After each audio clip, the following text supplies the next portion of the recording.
Hello friends, welcome to my videos. So in this video I'm going to talk about common reasons for your Canada Express entry application's refusal. So when we file our application, our documents are the first pieces of information a case officer uses to determine our eligibility. So we have to be perfect and we have to submit the right set of documents.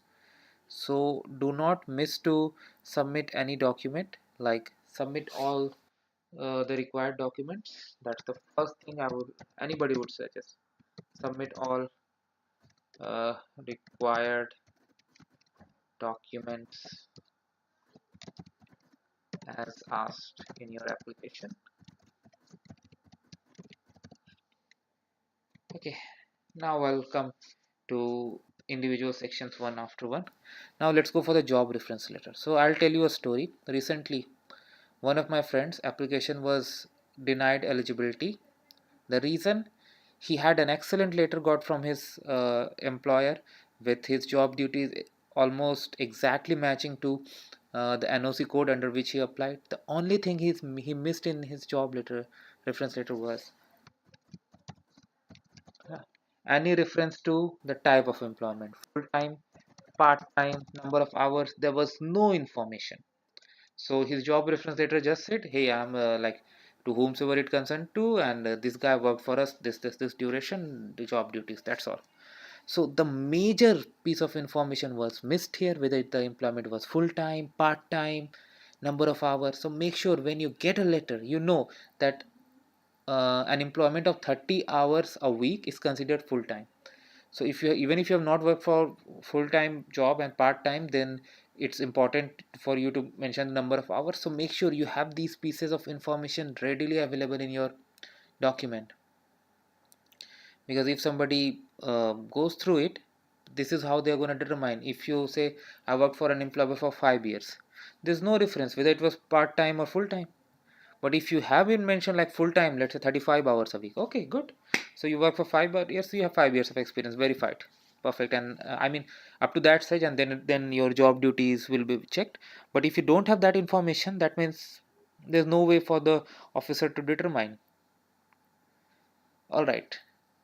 So this is one. Second thing, and in fact I should have told you this first, that misrepresentation. This is something you should always avoid. Under any circumstance, do not misrepresent yourself. Never. If you are intentionally doing this, that is going to be the worst thing you ever do.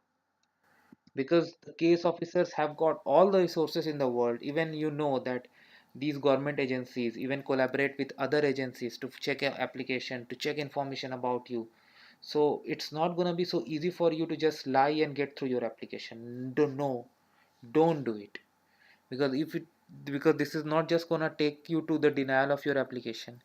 It's like prosecution also. I mean to say, you may get barred for entering or applying again for a certain period of time. So make sure no misrepresentation. Just don't do it. Even if it comes in your mind, I will not never do it. Be honest to your application. Even if there's a problem, you can contact uh, migration agents. You can do online research.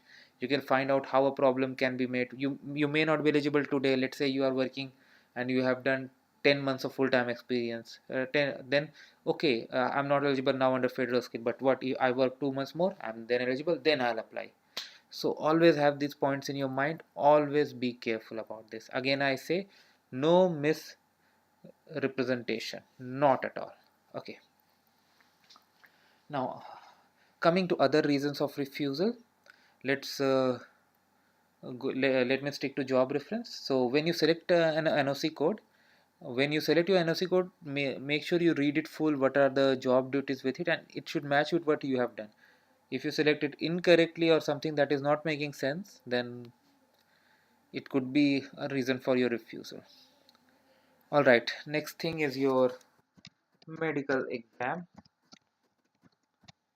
So when you apply for your immigration, you have to go for a medical exam. The government wants to determine that if you have if you have anything that may cause danger to the public here, or if you could be a burden on public health system in Canada.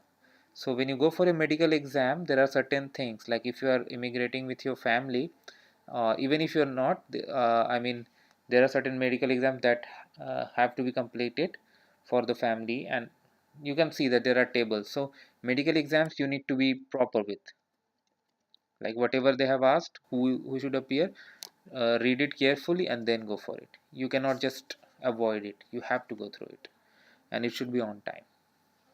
Then it comes police clearance reference, police clearance report. This is very important because you need to provide your police clearance report for any country apart from Canada where you have stayed for a certain duration. They have mentioned the criteria in their website, and they have also showed you the ways how you can obtain the report. So this is very important, do not miss. For example, if you were living in 3 to 4 countries and you think, oh, that country I just don't want to give that I stayed, let's say, uh, sometime long back, I don't need. So if you need or not, read the guidelines carefully, that for which countries you have to provide, and I mean, for what duration you have to provide, and based on that you make a clear judgment that okay, I need a police clearance certificate for this country because I stayed over there. I need to put in this, you have to do. So if I go for the current criteria, so they ask for the police clearance for all countries where we have stayed 6 months or more in past 10 years. So that you should keep in your mind, that you get the police clearance certificates from all the applicable countries. Just do not miss any. Like if you were in 5 countries for more than 6 months in past 10 years, except Canada, so just go for their certificates and file a complete application. Next comes is proof of funds.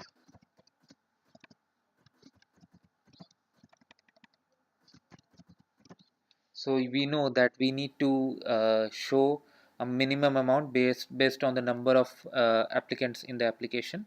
So make sure you meet it, and you meet as per the acceptable documents by the IRCC. For example, if you have assets, cars, jewelries, their valuations are not accepted. So if you have these assets under you and if you get them valuated and then you bring, that's not going to be accepted. So make sure you know what is accepted and what is not. You can stay tuned to my channel, I'm going to upload a video about that so you get the clear idea. And one more error I have seen is that people sometimes fear that if they had any prior visa refusal to any country, let's don't disclose because that's going to affect your application. But the reality is, if you don't disclose, that will affect your application more than you disclose. So always be honest. I have already said this point under misrepresentation. So make sure, because I heard somewhere like now even these databases are shared across countries about your immigration. So if you have gone to a particular country and there your entry was denied, maybe another country might have the information available. So there's no point in fact of lying about prior visa refusals. If you had, declare it honestly and say why it was refused. For example, a visitor visa to a country could be refused due to multiple reasons, like you could not show enough funds 5 years back, um, you did not have enough documents to prove that you would return after uh, your stay in the country. There could be multiple reasons. So be honest. Be honest. Always be honest in this case. So that's how it works. So the purpose of my video is to make sure that you know what you got to do, and you should be aware that how you can avoid common mistakes. And I wish you go through your application very easily. So I request you to subscribe to my channel to stay updated, and please support this video by liking and sharing with all. And if there's anything that you want me to produce, please put as a comment, and I am waiting for your feedbacks as comments. I hope you like this. So thank you.